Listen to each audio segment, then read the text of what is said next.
Burning Books is a radical bookstore focused on all kinds of social justice movements. So we have history and theory and books and booklets and all kinds of other stuff that all focus on social justice in one way or another. There was a group of us in the early 2000s that were actually doing community events where we would screen a documentary on a different social justice cause and then have a discussion with whoever showed up to watch it. We did that at different community centers in the east side and the west side for about 2.5 years every month. And there was a good response. And we started bringing a couple books to these events and, just trying to make more of it. We walked around Buffalo and just asked people with this little iPod with a microphone on it and recorded this half-hour program of asking people what they thought was wrong with Buffalo and how it could be fixed. And a lot of people had, the kind of ideas that we would assume they would have about what's wrong with Buffalo. Corruption and police brutality and potholes and, of course, no jobs, all that kind of stuff. But almost nobody had any answer to what we could do about it. And so that's how we started, showing these different documentaries and having these discussions where we would actually highlight different people who figured out some kind of strategy to enact to create change around their cause. And then people would talk about, how it related to Buffalo and wanted more information and then wanted more, wanted that space that we were creating to exist more than just for 2 hours once a month. So that's what turned into this bookstore. We were a non-organization, right, that had no funding. And was permanently set up that way, all volunteer. And we only advertised at these events by putting posters on poles around the city, and we targeted neighborhoods like this one, working class poor neighborhoods. And the community centers that we went in were the ones that were centered in those communities, right? So it was specifically aiming at addressing issues of poverty in Buffalo and being part of that community and engaging in a conversation with that community, right? We definitely worked and continue to work to connect with indigenous, especially like pipeline resistance and indigenous movements here. The formerly Columbus Park is right down the street here, so they got that name changed. And before that, they were working on what they now call Unity Island. It's an offensive name that they got rid of.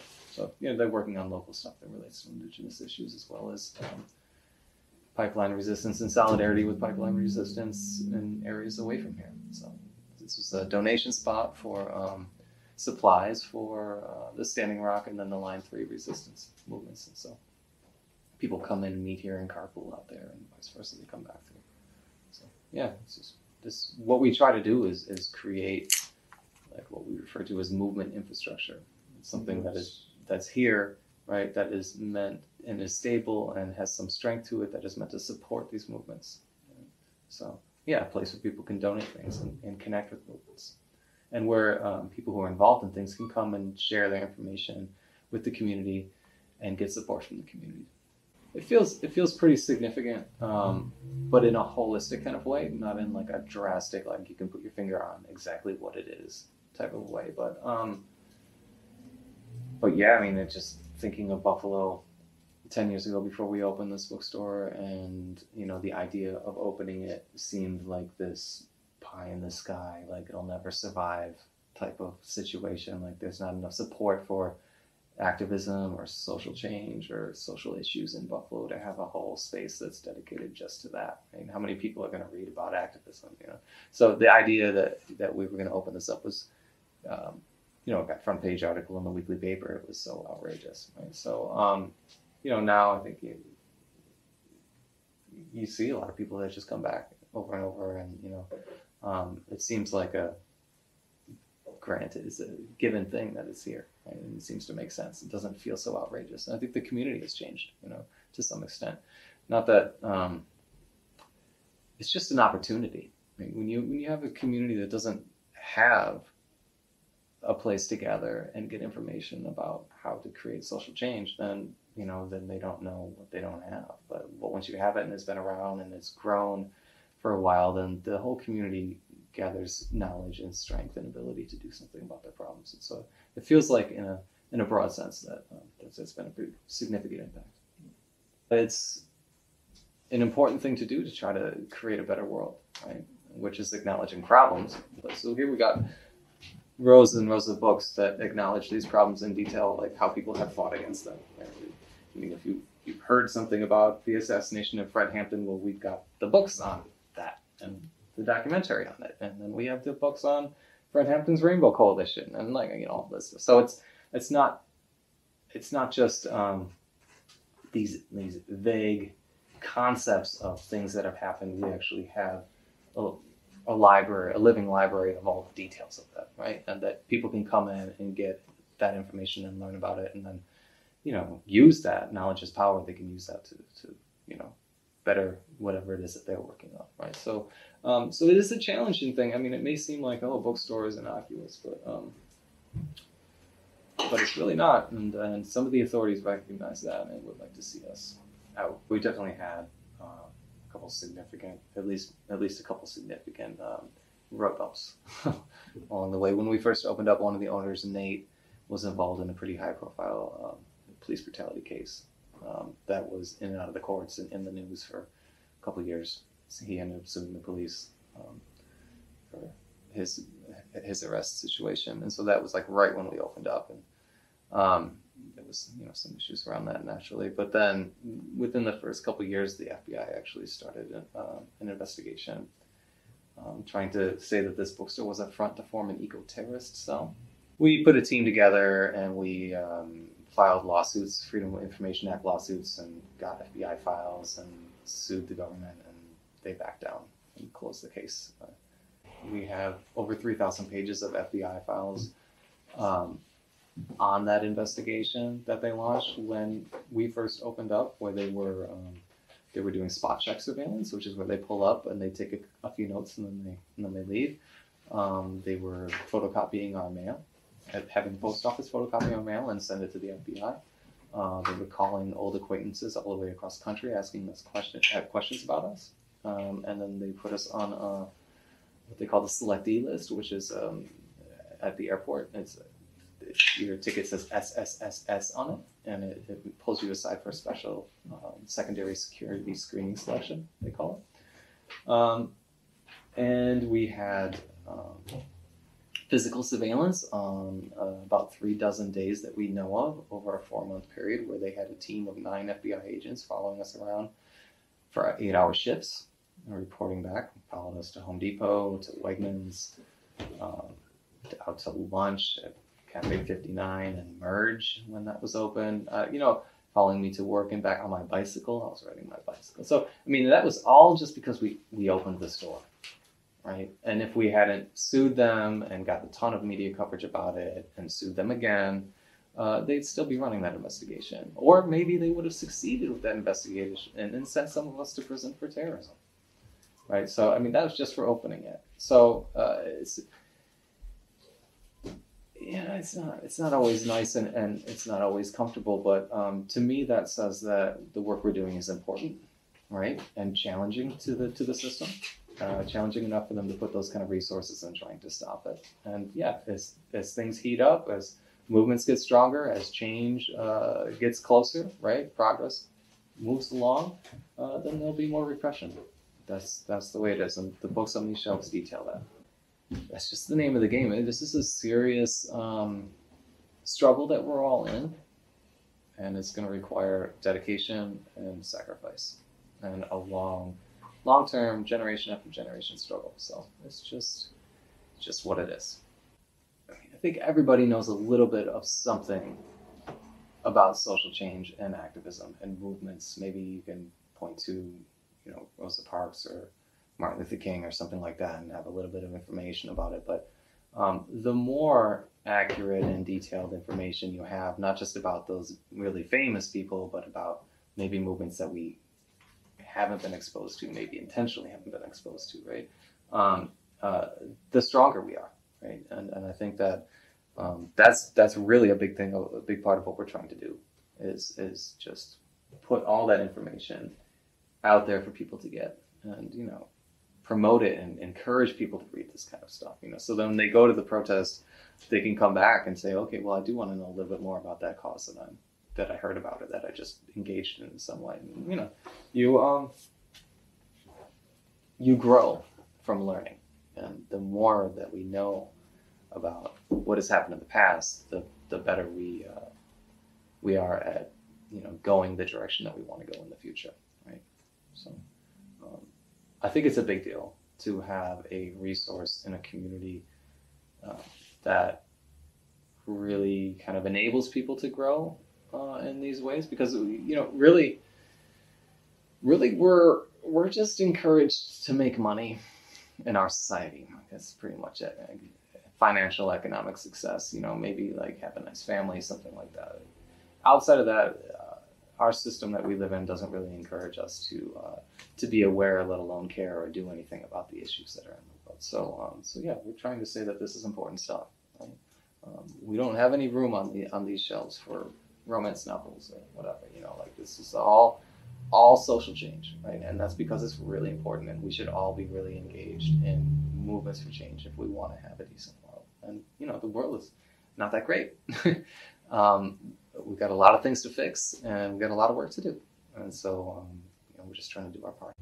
The more challenging the ideas are that are being pushed out there, the more powerful they can be.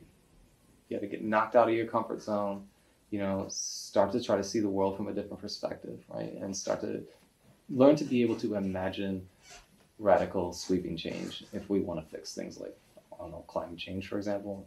These are really big problems that are going to require really, really drastic solutions. I mean, if you just read, your public school book about the civil rights movement, and you walk away with one idea about how it happened. If you read Charles Cobb's this nonviolent stuff will get you killed, you get a totally different, he spoke here as well, you get a totally different idea about what it actually took to bring about the civil rights changes that we saw, which aren't enough, right? So it's important to have that information, because if you only get, what your public school teacher told you, if they told you anything at all, you're misled, right? That it was all singing songs and a couple symbolic arrests, and no, it's called a struggle for a reason. And the more that we see those details and thoroughly understand and feel those struggles, the better equipped we are to face what it is that we're really facing. This is the first batch of files that I got from the FBI when I was first trying to figure out how to understand what they're saying and how to read them. Mm-hmm. This is actually a whole bunch of different files on different investigations, but this is the first one that we have on the investigation into the bookstore. Anarchist bookstore called Burning Books is what they call it. And this investigation was opened on February 1st of 2012. Mm-hmm. And here they have some informants were calling me a mastermind sociopath. That was good. So, there's kind of a lot. This is like transcripts from this phone call they made with an old friend of mine on the other side of the country. They like articles that they're including in their files. This is CHS is confidential human source, so it's an informant. That's what they call an informant, and they're meeting with the FBI. Actually, 2 agents that they're meeting with, and they're meeting in person, and the FBI's not going to let you see what they say. Wow. On a page like this, there's boxes on top of boxes, and each one of these is an exemption under the Freedom of Information Act. Mm-hmm. So, various like national security or protecting the identity of an informant, you'd have to look up what all these different exemptions are. But they're all FOIA exemptions, so they're saying that this is the exemption why you can't read here, and this one is why you can't read there. That's what they're saying, basically. So there's various meetings that these informants were having with the FBI. They only let you see little snippets, of what they're saying, but when you get all the files together, you can start to piece a sort of story, or at least a little bit of information together. And then some of the pages have more information. This is, for example, one of the things that clued us into who the informants were. It was talking about different projects they were working on and stuff like that. So anyway, it's kind of another story. But yeah, there's just many, many pages. These are the owners of the bookstores. It's Teresa. It's interesting because I also got a report back from this friend after the FBI called her, and she told me what they said to her. But this is all about what they got from talking to her, right? And so, it's basically just a bunch of negative stuff that negative personality traits that they've got about me. I'm inflexible, I'm aloof, I enjoy attention, I am arrogant, I alienated myself, all this kind of just whatever, just like, it's sort of a character assassination, they sort of get the things that they think that they could use against you, and then they try to get someone to say bad things about you, but it didn't work in this case. So here's when they were attending an event here at the bookstore. There's a number of these, right? So CHS, an informant, attended a public lecture at Burning Books about something. They won't tell us what lecture it was, but we do have the date, and I introduced the lecture. And that's pretty much all they got. Here's a Freedom of Information Act clinic. So it's like teaching people how to get their FBI files. They came to that event. So, some of the stuff is hard to figure out, like what is the Office of Special Technology? Still not totally sure about that. And here's an interesting point. The informant came back and said, you know what, these people, they aren't really terrorists. Says that Burning Books is no good, and they don't trust me. But in general, we're harmless armchair theorists and peace activists, good people who have big hearts and are trying to do right. 2 years later, we sued them. We sued them twice, and we got a whole bunch of media coverage about it, including the front page of the New York Times. And they closed the investigation. And when they closed it, they said it was to ensure the preservation of our civil liberties.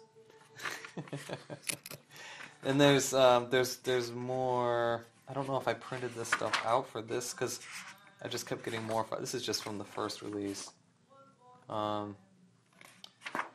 But there are many pages. Oh yeah, here's. And this is that the mail cover, the confidential note that they had at the post office when they were photocopying our mail. And they mixed it in with my mail on accident and delivered it to my house, which is how we found out about this whole thing. They're not as professional as you think. They screw up. So yeah, they delivered it to my mail, and then we put it on the front of a poster for a Freedom of Information Act clinic. Right. And they put it all around town, and then they tore the poster off a pole and put that in their FBI file. So it's just a lot of paperwork.